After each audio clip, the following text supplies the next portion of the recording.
Selamat pagi semuanya para pendengar setia di channel YouTube CCTV Tapalas. Kali ini di podcast edisi kelima kita akan ngobrol bersama salah satu guru baru di SMK Negeri 1 Tanjung Palas. Siapa dia? Nanti akan kita berikan kesempatan untuk memperkenalkan diri. Nah, sebelum kita mulai jangan lupa untuk klik tombol subscribe, like, dan bagikan video ini jika bermanfaat. Nah, ini dia, kita kasih kesempatan kepada guru yang tadi saya bilang. Siapa namanya, siapa dia, ini dia. Oke, perkenalkan nama saya Okta Aryani, bisa dipanggil Okta. Tanggal lahir juga ya, tanggal lahir ya. Oke, tempat tanggal lahir Tanjung Palas 10 Oktober 96. Saya dulunya kuliahnya di Universitas Mula Warman, Fakultas Pendidikan, Prodi Bimbingan Konseling.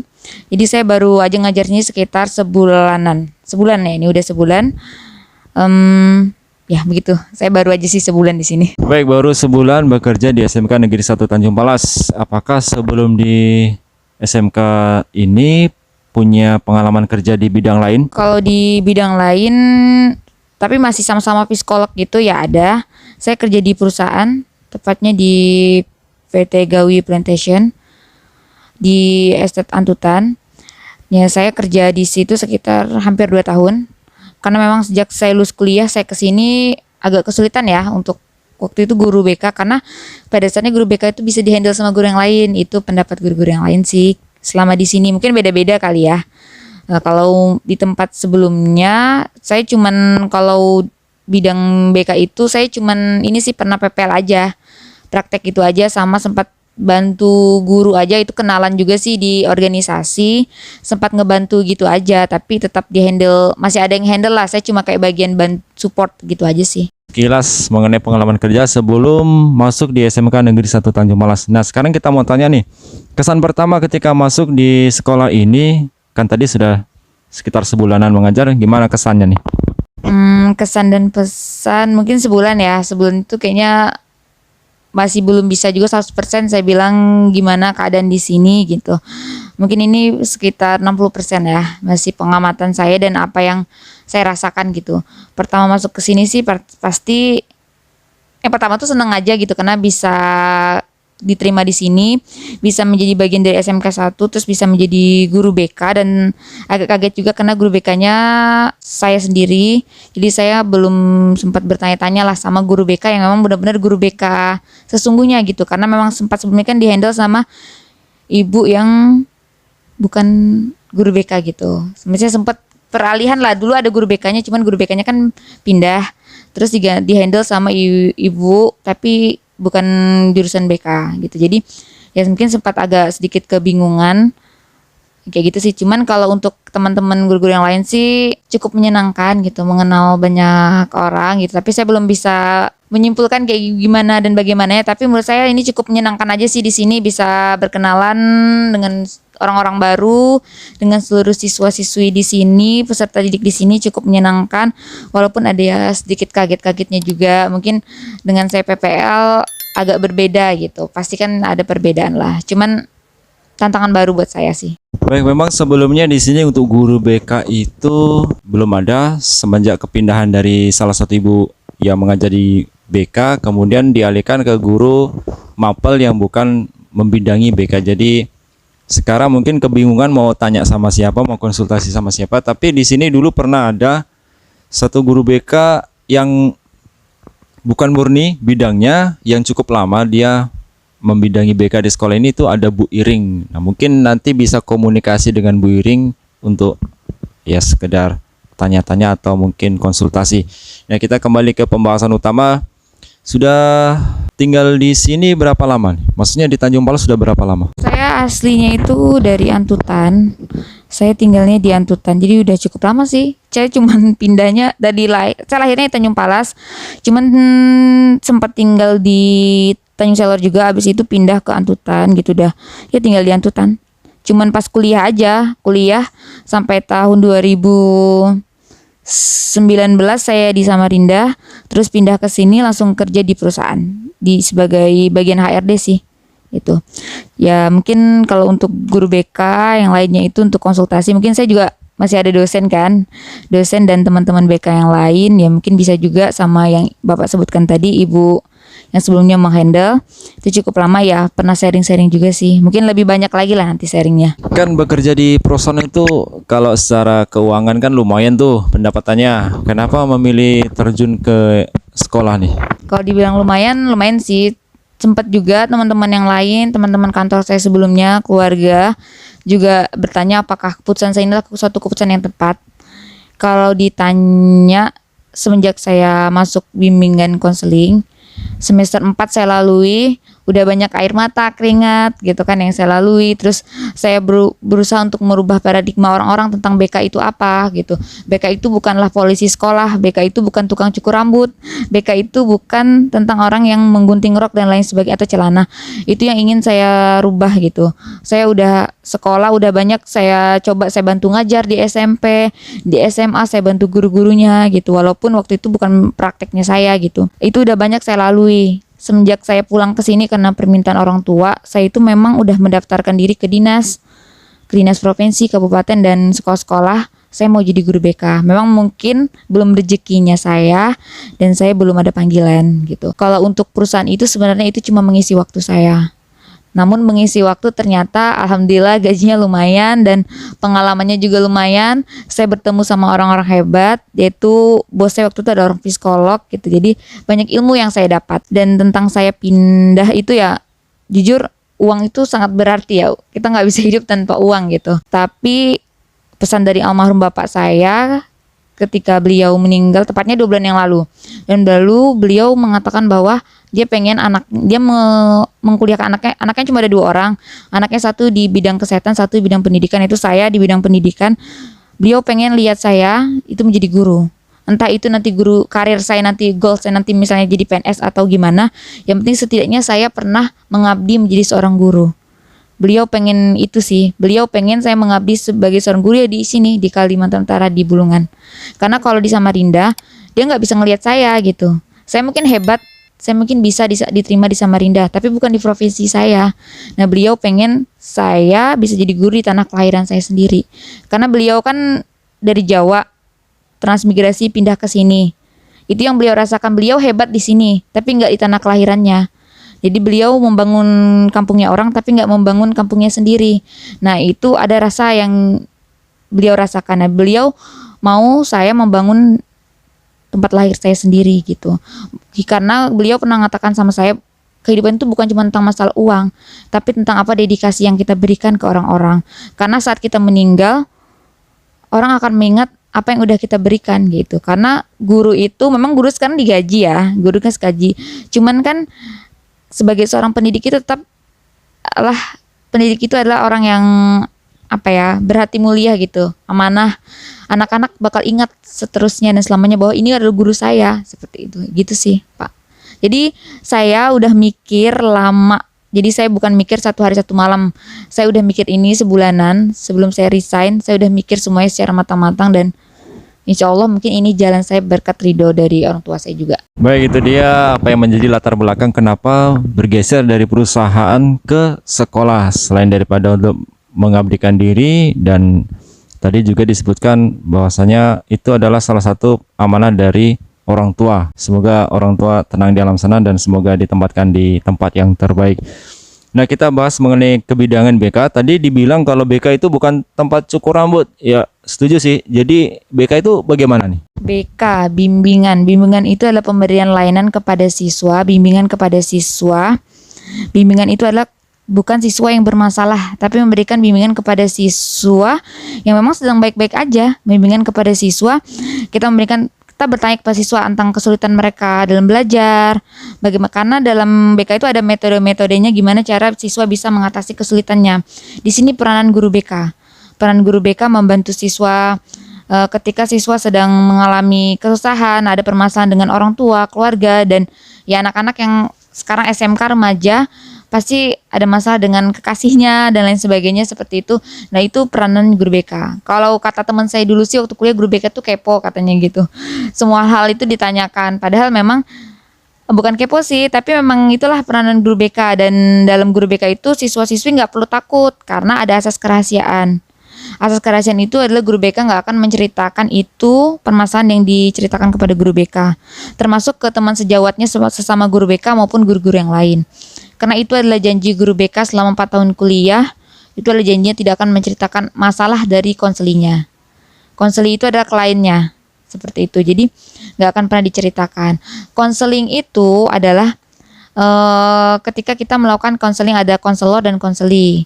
Jadi kita seperti ya berbicara seperti ini, tapi itu ada menggunakan teknik-teknik juga. Jadi makanya ketika konselor atau guru BK memanggil siswa itu nggak boleh dilihatin sama orang lain, karena kan ada, kita harus menjaga asas-asas kerahasiaan, ada etika dan kode etiknya yang harus diterapkan gitu. Jadi banyak orang yang mengatakan bahwa guru BK itu adalah polisi sekolah. Polisi sekolah itu, guru BK itu harus kayak marah-marah sama siswa-siswinya. Guru BK enggak.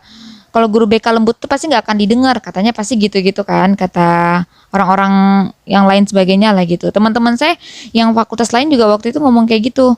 Katanya guru BK itu lah polisi sekolah, tukang cukur rambut, tukang marah-marah siswa. Katanya itu cuma siswa yang bermasalah yang bisa ketemu sama guru BK. Padahal nggak kayak gitu.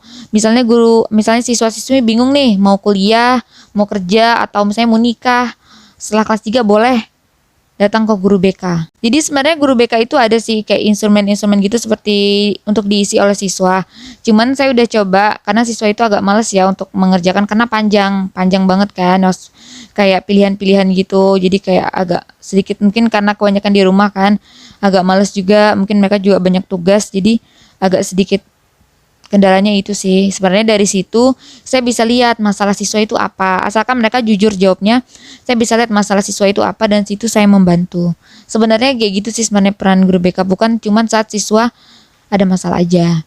Dan di sini saya mungkin nggak dapat jam kelas ya, maksudnya masuk, karena kalau waktu dulu PPL saya dapat mungkin karena belum daring juga kan. Sini kan juga waktunya terbatas juga gitu. Jadi mungkin kalau saya sih lebih ke sekarang menggunakannya, saya contoh teman-teman saya itu lebih ke YouTube sih, kayak pembagian apa tentang layanan karena guru BK tuh harus banget memberikan layanan kepada siswa-siswi, itu kayak materi pemaparan materi-materi gitulah.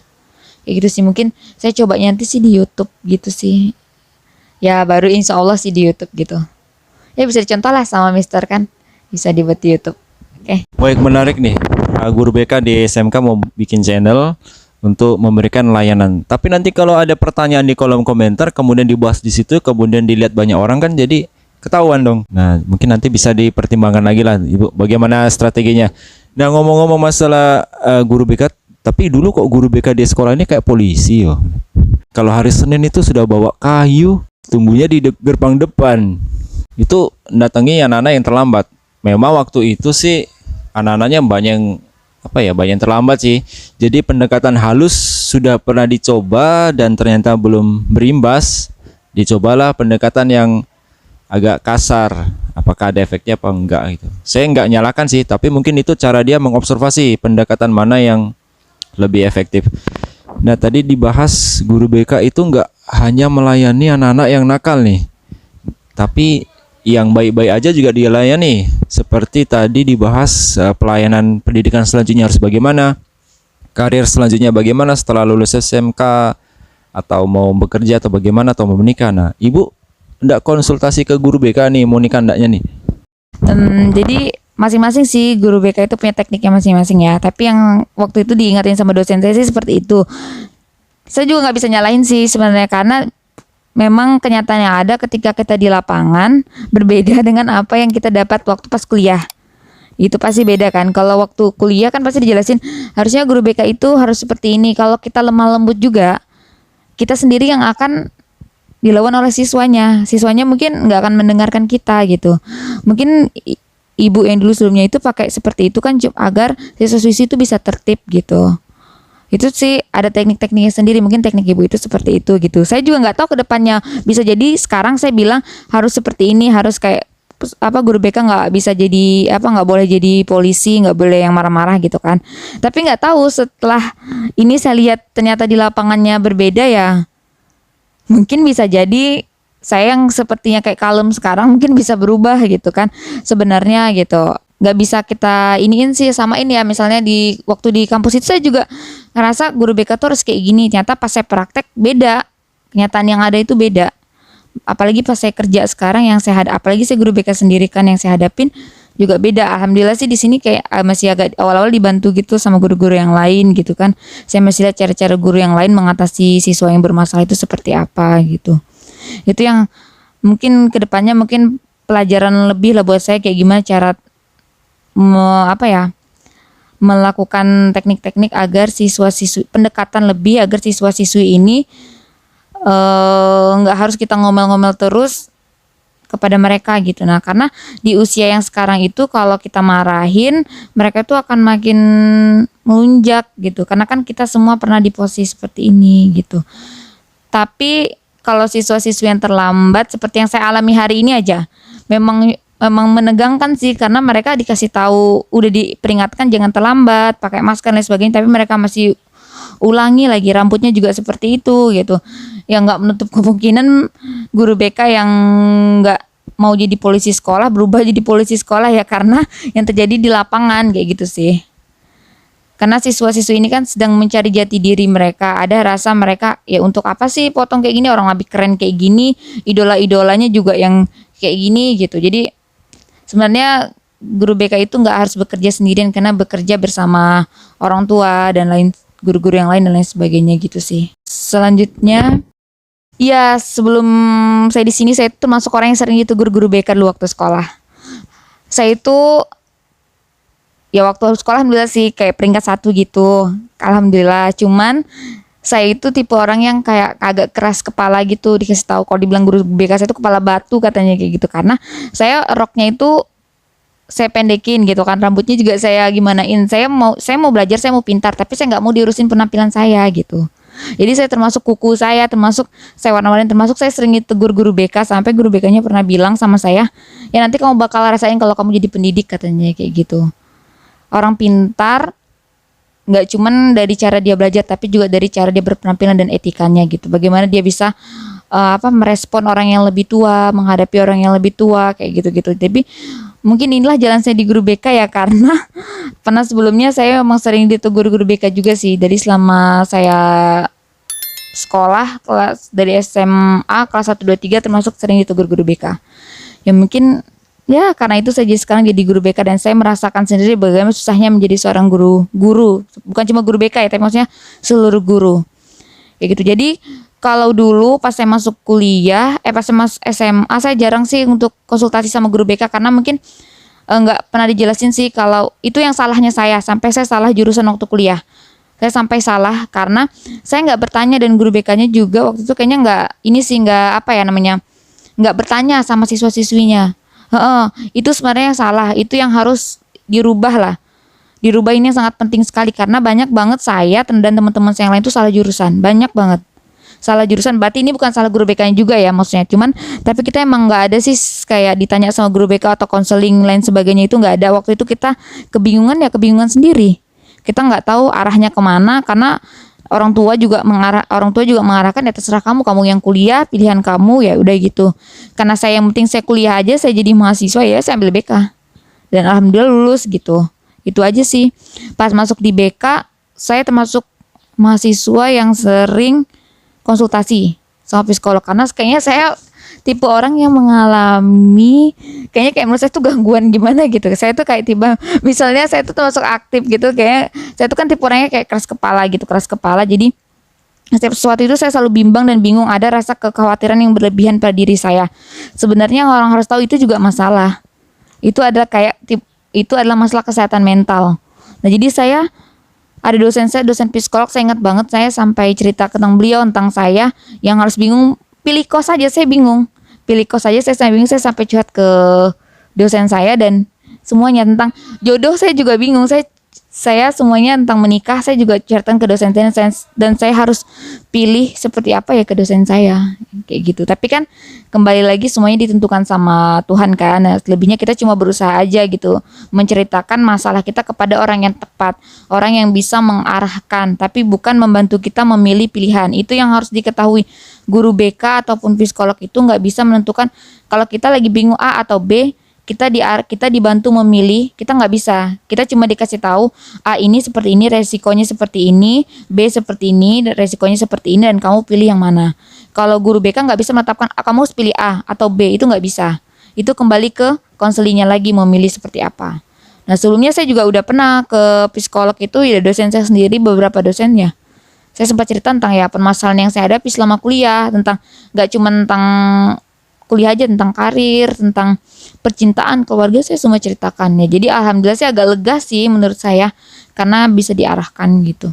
Ya, informatif sekali guru BK yang satu ini yang kita punya nih. Padahal yang kita tadi tanya tadi pendek, tapi penjabarannya panjang nih. Jelas sekali nih. Jadi apa yang membuat kami penasaran sudah terbayarkan di sini. Tapi kayaknya ada satu pertanyaan sakral yang wajib ditanyakan sebelum diakhiri nih. Ibu punya pacar, Bu?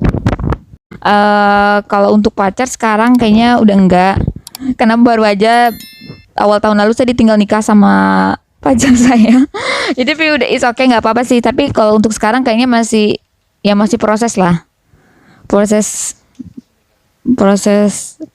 memilih dan memilih gitu aja sih, memilah dan memilih lah, itu aja sih. Tipe-tipe ini gimana nih? Karakter apa namanya tadi? Calon atau harus bagaimana? Punya nggak kriteria? Kriteria khusus kayaknya nggak ada sih, nggak ada. Yang penting dia seiman.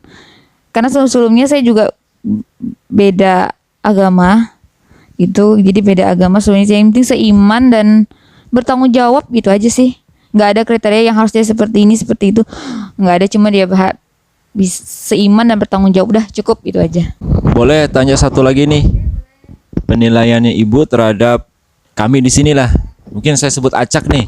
Ini untuk hiburan aja ya, nggak ada unsur untuk mengintimidasi atau untuk merendahkan derajat orang, nggak. Kita mau tahu reaksi Ibu ini atau tanggapannya ketika kita mintai satu pendapat tentang satu orang ini. Siap ya? Pendapat Ibu tentang Pak Bayu gimana? Pak Bayu, Pak Bayu itu sempat cerita dia adalah ternyata satu universitas sama saya. Temannya dia, teman saya juga sih, sempat kenal gitu juga. Kalau Pak Bayu orangnya baik, karena sempat berapa kali kalau komunikasi juga nyambung. Mungkin karena umur nggak jauh beda juga kali ya. Umur juga nggak jauh beda, sempat juga saya tanya-tanya dan beliau cukup membantu sih di sini. Kalau menurut saya bapaknya termasuk baik sebagai seorang guru dan bisa dijadikan teman sih di sini, karena komunikasinya juga enak aja sih, lancar sama seperti guru-guru yang lain. Menurut saya sih bapaknya baik. Gitu aja sih, baik dan kreatif. Demikian podcast edisi kelima ini, panjang sekali tapi nggak apa-apa, informatif. Semoga apa yang menjadi suatu kepenasaranan bagi kita terjawabkan di podcast edisi kelima ini. Terima kasih telah mendengarkan. Jangan lupa untuk subscribe, like, komen, dan share channelnya jika bermanfaat. Saya akhiri, Agus Wiratto. Terima kasih, selamat pagi dan salam sejahtera.